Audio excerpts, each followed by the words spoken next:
እሷን መጉዳት አልፈልግም። ተረዳሽ? መጥፎ ወይም የእሷን ክፉ መለን መስማትም ምንም አልፈልግም። ግን ደግሞ እኔና ሩታ ምን አለን አሁን ከዚህ አሁን ላይ ምንም የላቸውም። ልጅ ብቻ ነው ደማላችን ልጅ ነው ያለው። እዚህ እነሱ ሀገር ምንም የለም። ስለዚህ የፈለኩትን ላይፍ የፈለኩትን ነገር የፈለኩትን እንትን ብል ሩታ ያገባታል። አሁን ላይ ሩታ አይመለከታትም፣ አያገባትም። እንግዲህ ጋሽ አሸብር ምን እነግርሃለሁ በየደረስክበት እውነቴን ነው የምልህ። ከቻልክ 86ቱንም ብሔር አንድ ሴት እያመጣ እንደፈለክ ተራገጥ። ጉድ እኮ ነው። ሩታ ምን ይመለከታታል? እናንተስ ምን አገባችሁ? ነው የፈለኩት ህይወት ምን በዛ ላይ የሚያስመስለው ነገር አብርሃም አታስመስል። እውነቴን ነው። አስመሳይን እስከ ጥግ ድረስ ማለት ነው። እኔ እነግርሃለሁ እኔ ስለሷ መጥፎ ነገርን አልመኝም። የሷ መጥፎ ነገርን ማየትን አልፈልግም። በጣም ነው እንደ የሚስትህ እናት የምታከብራት። በጣም ነው እንደ የሷ መጥፎ ነው የማትመኝላት። ከዚህ በላይ መጥፎ ነገር የምትመኝለት አለ? በደረስክበት የዩቲዩብ ቻናል ላይ እሷ ክፉ እንደሆነች ኃይለኛ እንደሆነች ለበቀል እንደምትነሳ ምናምን እያደረክ የምታወራው ነገር ለሷ ቂቤ ነው እንደ እየቀባ ያለው። ጉድ እኮ ነው። ለማንኛውም ውድ ተመልካቾች ላይክ፣ ሼር፣ ሰብስክራይብ እያደረጋችሁ እስከ መጨረሻው ከኔ ጋር ሆኑ። እንግዲህ ለምንድን ነው ሄርሜላን ጎርተህ እንደገና ወደ ፍቅር የሄድከው ስትለው እንግዲህ ሄርሜላን እየጎዳኋት አይደለም መጨረሻውን የምታዩ ነገር ይሆናል ብሏል። በቀደምን ካስታወሳችሁ ፍቅር ሁሉንም ነገር እውነታውን መጨረሻ ላይ ታዩታላችሁ ብላለች። ብዙውን ጊዜ እኮ ጋሽ አሸብር እኔ በሴቶችና በሰዎችን ነው ተንጠልጥሎ የሚሄደው እንጂ እሱ ራሱን ማጋለጽ ራሱን ማሰደብ አይፈልግም የምላችሁ እኮ በምክንያት ነው። አሰላሙ አለይኩም ወራህመቱላሂ ወበረካቱ። ውድና የተከበራችሁ የቻናሌ ቤተሰቦች ሰላም ብያለሁ። በያላችሁበት ሰላማችሁ አላህ ያብዛልኝ። እንግዲህ ተመልሼ መጥቻለሁ። ላይክ፣ ሼር፣ ሰብስክራይብ ማድረጋችሁን እንዳትረሱ። እናንተ ላይክ አድርጉ፣ ሰብስክራይብ አድርጉ፣ ሼር አድርጉ። ምንድነው ዩቲዩብ እኮ ምን ነው መታችሁት እንዴ? የለም ተመቷል እኮ አይንቀሳቀስም፣ ተኝቷል። ስለዚህ በላይክ አንቀሳቅሱት። መግባታችሁ መምጣታችሁ ላልቀረ ማድመጣችሁ ላልቀረ ጊዜ ለምንድን ነው ላይክ ሳታደርጉ የምትወጡት ማለት ነው? ለማንኛውም ወደ መጣሁበት ወደ ገደለው ስገባ እንግዲህ ዛሬ ገኒ ቤት መጥቶ ነበረ ጋሽ አሸብር ማለት ነው። ገኒ እየተናገረችው ነበረ በዚህ ሰሞን ላይ የምታራምደው ወይም ደግሞ የምታረጋቸው ነገሮች ጥሩ አይደሉም። በቃ እስከተለያያችሁ ድረስ ሰላማዊ ህይወትን ኑሩ በቃ ምናምን እያለችው ነበረ። እኔ ስለሷ ክፉዋን አልመኝም፣ ስለሷ መጥፎዋን አልመኝም። በዚህን ሰዓት እኔና ሩታ ምን አለን? በሁለታችን መካከል በቃ ልጅ ነው ያለን፣ ልጅ ነው የሚያገናኘን።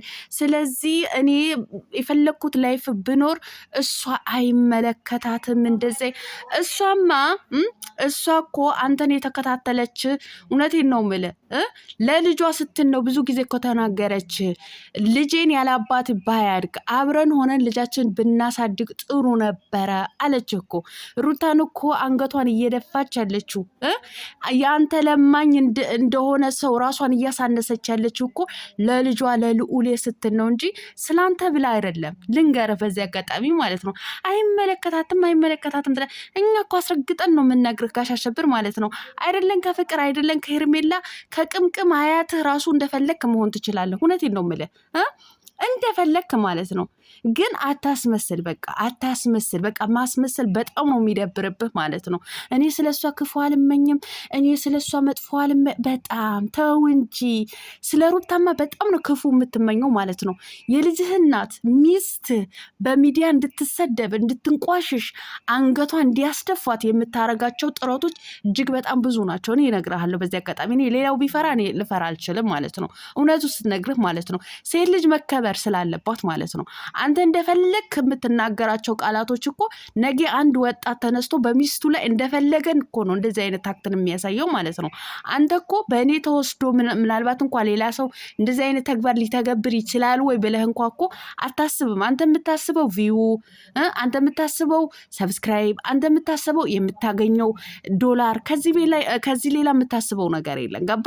አንተ እኮ እያስተላለፍክ ያለው ወንድ ልጅ ሚስቱን በቃ ማክበር እንደሌለበት እንደፈለገ እንዲረግጣት እንደፈለገ መልስ እንዲሰጣት እንደተፈለገ እንድትረገጥ ነው እያስተላለፍክ ያለው ማለት ነው እንጂ ክፉዋን አልመኝም አትበል እንዴ። በደንብ ነው እንዴ ካንተ የበለጠ ትጨቃጨቅ ያለሽ። አንቺ የምታውቂውን ቀመር ምንም የማታውቀዋ ልጅ አስተማርሻት ማለት ምን ማለት ነው?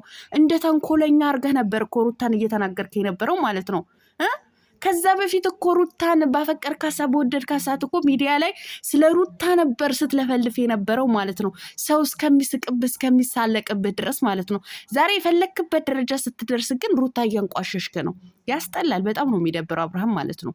በጣም ነው የሚደብረው።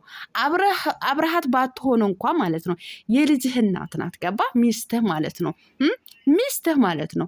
ሶ ብዙ ተመልካች እንዳለው ሰው ፌመስ እንደሆነ ሰው ለሚዲያው የምታስተላልፋቸው ነገሮችን ግን እያሰብክ እያስተዋልክ በቃ እያሰብክ ማለት ነው እንጂማ ምን እንደምሰራ እኮ እኛ የምናውቀው እናውቃለን። ነገር ግን የቀልድም ይሁን የድራማ የምንም ቢሆን የሚያስተምር ነገር ነው መሆን ያለበት ማለት ነው። ወጣቱን የሚቀይረው ነገር ሊያስተምረው የሚችለው ነገር እዚህ ተግማማ ስራ። እውነቴን ነው የምላችሁ። እንዴ ሚስት እንደዚህ በየሚዲያው እንዲህ አይደብርም? የማንም የዩቱብ ቻናል ማሳደጊያ የማንም የዩቱብ ቻናልን ማንቀሳቀሻ ማድረግ የሚስት ስም ማለት ነው። እና ይደብራል። ለማንኛውም ማለት ነው እንግዲህ ለምን ፍቅር ጋር ትሄዳለህ? ለምን ሄርሜላ ትተህ ሌላ ሰውም ለመጉዳት ለምን ምናምን ስትል እኔ ሄርሜላን እየጎዳኋት አይደለም። ስለዚህ ፍቅር ጋር የሄድኩበት ነገር አንቺን ማስረዳት አይጠበቅብኝም። መጨረሻ ላይ የምታዩ ይሆናል ብሏል ማለት ነው። ሶ አሁን ጠብቁ እንግዲህ የሄርሜላም አድናቂዎች እያላችሁ ነበረ ሄርሜላን እየፈተናት ነው ማለት ነው። መጨረሻ ላይ ሩታን እንትን ብሎ ወደ ሄርሜላ ይመለሳል ማለት ነው ምናምን እያላችሁ እዛች ከኮመንት እየጻፋችሁ ነበረ። ያው ጋሽ አሸብር በእናንተ ኮመንት ነው የሚጓዘው ማለት ነው። ስለዚህ እኔ አሁን የሚቀጥለው እንግዲህ ፈተና እየፈተንኩ ነበረ ፍቅርን ያመጣኋት ለዚህ ነው ብሎ እንግዲህ ተገልብጦ በእንደዚህ አይነት እንደሚመጣላችሁ ምንም ጥርጥር የለውም ማለት ነው። ስለዚህ አንድ ሰውን ለመሸሽ ወይም ደግሞ ከአንድ ሰው ወጥቶ ወደ አንድ ሰው ለመሄድ ራሱን ችሎ አይደለም አብርሃም ማለት ነው። ብዙውን ጊዜ ራሱን ችሎ ሳይሆን ሴቶቹን ነው እየተጠቀመባቸው የሚረማመድባቸው ማለት ነው። አሁን ይቺ ልጅ ፍቅርን ማለት ነው አንድም በራሷ በኩል ተጠቅማለች፣ ራሷን ማሰድባለች፣ አባቷም ልጇ ማዘቅዝቃለች ማለት ነው። ግን በፍቅር ተጠቅሞባት መጣ ማለት ነው። ገባችሁ አይደለ? አሁን ፍቅር መጠቀሚያ ነው የሆነችው፣ መሸጋገሪያ ነው የሆነችው ማለት ነው። እኔ እኮ አንዳንዴ ግርም እኮ ነው የምትሉኝ ሴቶቹ ማለት ነው። ለምንድን ነው በዚህ ልክ ግን መጠቀሚያ የምትሆኑት ማለት ነው? አሁንም ወደ ሄርሜላ ተገለበጥኩ ብሎ ሲመጣ ደግሞ የሄርሜላ አድናቂዎች ጀግና ጎበዝ፣ ወደ ንግስቷ ተመለሰ እኮ ምናምን እያላችሁ ማዋጀብና ያው ማለቅለቅ ትጀምራላችሁ ማለት ነው። የምትሰሙ ነገር ከሆነ ግን ምንም ወፍ የለም። ያው አንዳንዴ ሚዲያውን ሞቅ ለማድረግ እንደዚህ አይነት ነገር ይደረጋል። ነገር ግን እውነታው ግን ሌላ ነው። ወፍ የለም ማለት ነው። ወፍ የለም። እኛ የምንፈልገው ሴት ልጅ እንድትከበር ነው። ገባችሁ? በሚዲያ ላይ ዝሙትን እንዲስፋፋ አንፈልግም። የልጅ እናት እውነቴን ነው የምላችሁ የልጅ እናት እንድትከበር እንፈልጋለን። ገባችሁ? የልጅ እናትን እየተረገጠች እየተሰደበች ሌላውን እንዲህ እስኪ አስቡ፣ አስታውሉ። አንዳንድ ጊዜ ሴቶች በተለይ ሴቶች እናንተ በጭንቅላታችሁ ላይ የተኛችሁ ማለት ነው እኛስ ብንሆን በእኛ ላይ ቢሆንስ ብላችሁ ለማሰብና ለማስተዋል ሞክሩ ነው የምላችሁ ማለት ነው። ጋሽ አሸብር ወደ ራስህን ተመለስ፣ ልብ ግዛ። እውነቴን ነው ልብ ግዛ ማለት ነው። ሚስት የልጅህ እናትን ስለ እሷ ነገር መጥፎ ነገር እናልመኝም። ተው እንጂ እንዲህ ኧረ ተው በእናትህ ኧረ ተደበቅ። እውነቴን ነው ተደበቅ። እኔ መናገርን ነው የምፈልገው። እኔ ፊት ለፊት ነው። እኔ የሚደባብቁት ነገር የለም። እንዲህ እንደዛ ዝቅ እያደረጋት ትጨቃጨቃለች። እኔና እሷ ከተገናኘን ጀምሮ መጨቃጨቅ ብቻ ነው እንደዚህ ነው እያለ ደግሞ እኔ ስለ እሷ ክፉ ነገርን ተው እንጂ አልቀረብህም።